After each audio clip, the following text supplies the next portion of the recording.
Salut à tous, j'espère que vous allez bien. Aujourd'hui et pour plusieurs semaines, nous sommes dans l'archipel des Tuamotu et plus précisément à Rangiroa. Et là, c'est quoi? C'est la vue de ma chambre. Et voilà mon petit nid douillet. Et la vue au réveil à 6h15 du matin. Alors on n'est pas bien là, regardez-moi ça.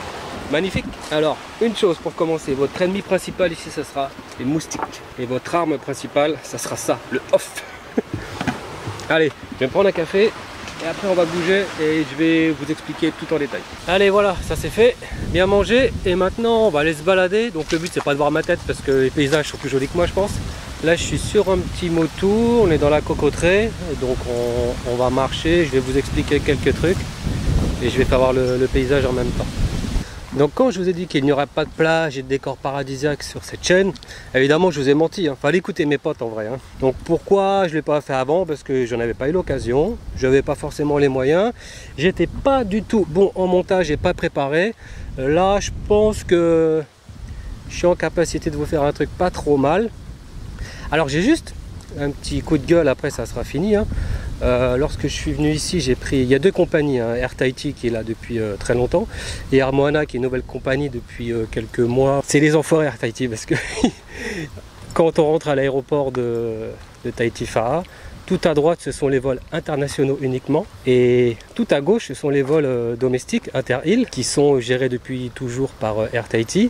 Et là ils ont mis Air Moana tout à l'opposé d'eux, à droite de l'aéroport, au dernier guichet avec les vols internationaux, il n'y a rien d'expliqué. Enfin, vous arrivez à l'endroit Air Tahiti pour être censé enregistrer vos billets et tout, et là on vous dit non, c'est de l'autre côté. Moi je suis arrivé limite à l'heure parce que j'habite à côté de l'aéroport, donc je me dis je vais venir 15 minutes avant, c'est bon, et j'ai couru du coup, je traversais tout l'aéroport, il y avait deux Français qui étaient dans le même cas que moi, et j'ai compris que j'allais venir, c'est là-bas. On y allait, on a vu les guichets, heureusement il y avait des gens qui n'avaient pas encore enregistré leur bagage, donc ça allait. Et après on s'est tapé encore la course jusqu'à l'autre bout de l'aéroport, donc à 6h30 du matin, il faisait une chaleur pas possible parce que là on est fin décembre chez nous, c'est l'été, il fait très lourd, il fait très humide.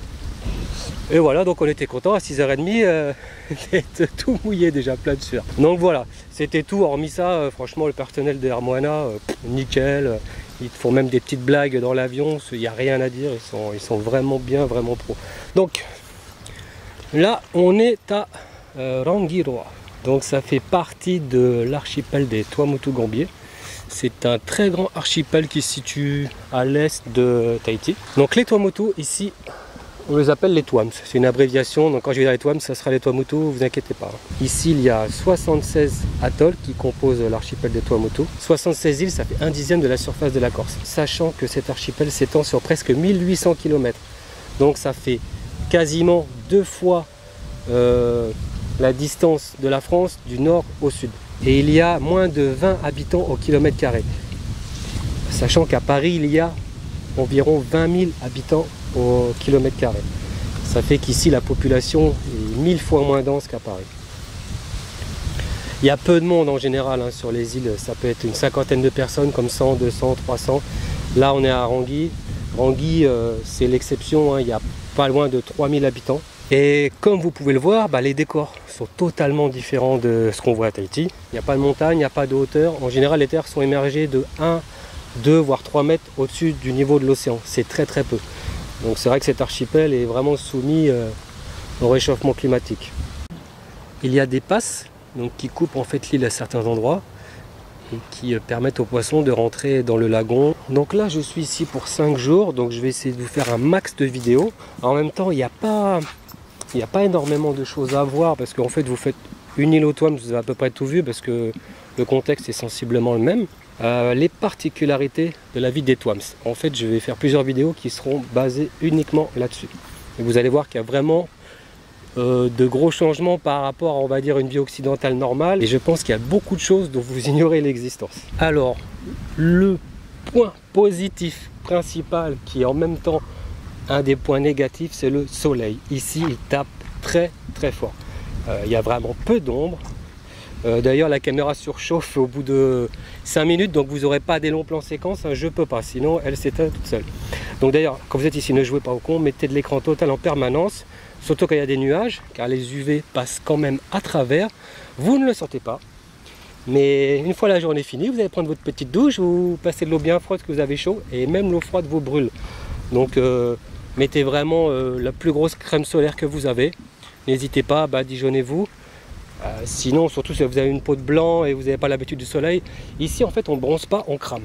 C'est pour ça que les Français, les Européens, les Caucasiens, on les appelle les popas, parce que les popas c'est quelqu'un qui est frit en fait, qui est cuit, qui est rouge, comme une écrevisse. Ici, moi quand je suis en France, je vais bronzer, j'aurai la peau très mate. Ici, je vais pas noircir comme en France, je serai un peu bronzé. Je vais quand même prendre des coups de soleil, après je serai bronzé, mais pas autant. Et le bronzage se perd vite ici. Donc on est obligé, si vous voulez avoir un bronzage régulier, de venir quand même tout le temps. Au bout de 2-3 semaines, vous perdez votre bronzage. Et l'une des meilleures parades pour ne pas choper de coups de soleil, vous voyez, j'ai sorti mon beau costume de Captain America, c'est que en fait j'avais pas d'autre lycra, j'ai retrouvé ça chez moi avant de partir. Ça protège vraiment beaucoup. Vous n'avez pas besoin comme ça de vous badigeonner de crème partout. C'est vrai que ça fait un peu bizarre, vous dites je vais pas bronzer, mais au moins vous risquez pas le cancer de la peau. Et le chapeau très important. Parce qu'ici, on prend des coups de soleil sur le front, sur le nez et sur les oreilles. Et sur les oreilles, croyez-moi que c'est un peu gênant quand même. Donc allez-y, faites-vous plaisir, surtout sur les épaules aussi.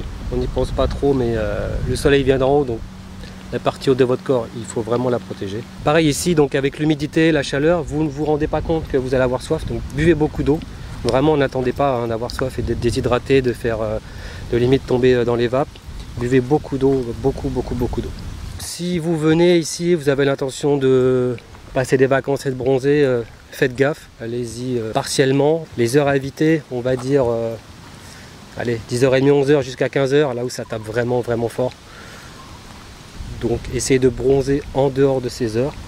N'hésitez pas à vous couvrir de temps en temps, hein, allez une demi-heure par-ci, une demi-heure par-là. Si vous passez 3 heures d'un seul coup, c'est mort, hein. Vous avez ruiné vos vacances, je vous le dis. Pour ceux qui ont une peau de roue, bah, malheureusement, ouais, restez en lycra, sinon vous allez passer de très mauvaises vacances. Ça va être un cauchemar et un enfer pour vous.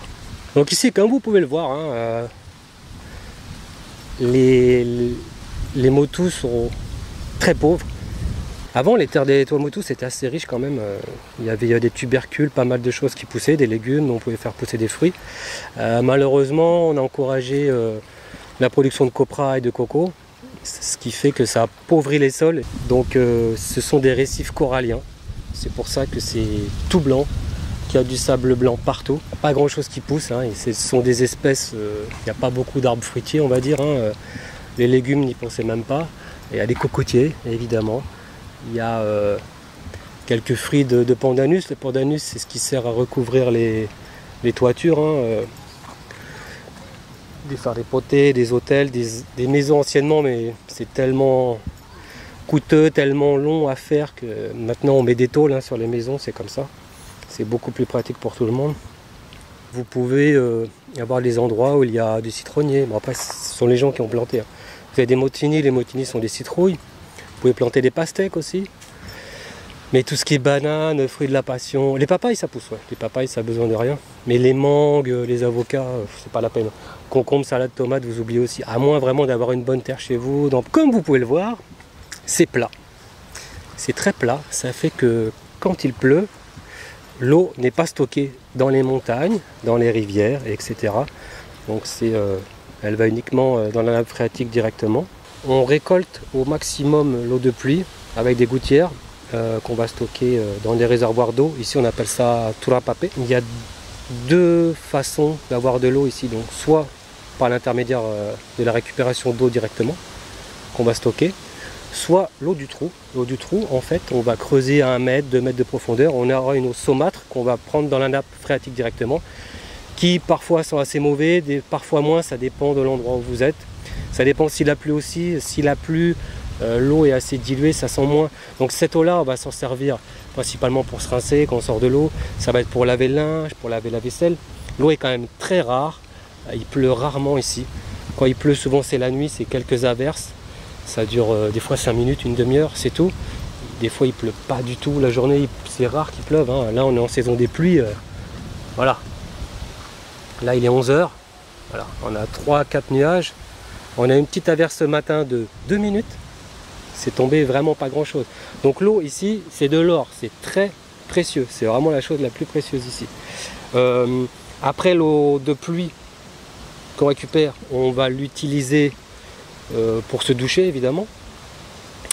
Prioritairement ça. Si vous en avez assez, vous pouvez aussi laver la vaisselle avec, le linge. Ici les gens ont les deux de toute façon, parce que quand il n'y a plus d'eau de pluie, on prend l'eau du trou, on n'a pas le choix. Donc l'eau du trou, on met une pompe avec un système de compresseur et on l'alimente en électricité et on fait remonter l'eau qu'on stocke après dans des tonneaux qui sortent directement du robinet. Ici l'eau n'est donc pas potable, on peut prendre l'eau de pluie pour la boire. Bon, il y a des petits inconvénients parce que comme il y a beaucoup de moustiques, il y a des larves de moustiques, donc il va falloir la filtrer et souvent la faire bouillir et attendre qu'elle refroidisse. C'est ce qui arrive la plupart du temps dans les toits, c'est isolé et petit. On n'a pas trop le choix, donc on fait bouillir l'eau, on attend qu'elle refroidisse et après on s'en sert pour la boire. Je vais vous parler des deux types de mers ou d'océans qu'il y a ici. Il y a soit le lagon, donc qui est à l'intérieur, qui est plus ou moins profond, ça peut faire 30-40 mètres de profondeur, moins ou plus. Et ensuite, à l'extérieur, il y a l'océan. Et ce ne sont pas les mêmes espèces de poissons. Vous avez différentes façons de pêcher ici. Tout dépend des conditions climatiques, du vent, du swell, enfin du comment on appelle ça, du courant, etc. De la lune. Il y a beaucoup de paramètres à prendre en compte. Donc justement, le lagon et l'océan, contrairement à la terre, c'est un trésor.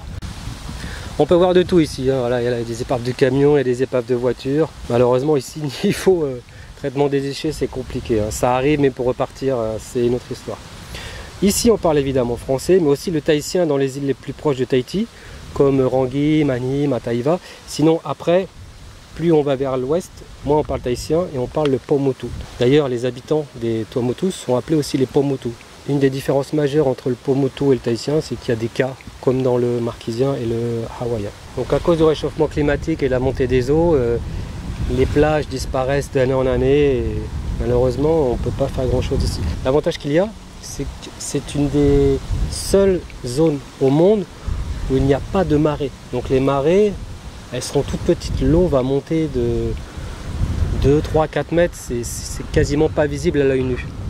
Alors vous allez vous demander, ici, on a l'électricité, oui, on a l'électricité, évidemment, on a l'électricité quand même.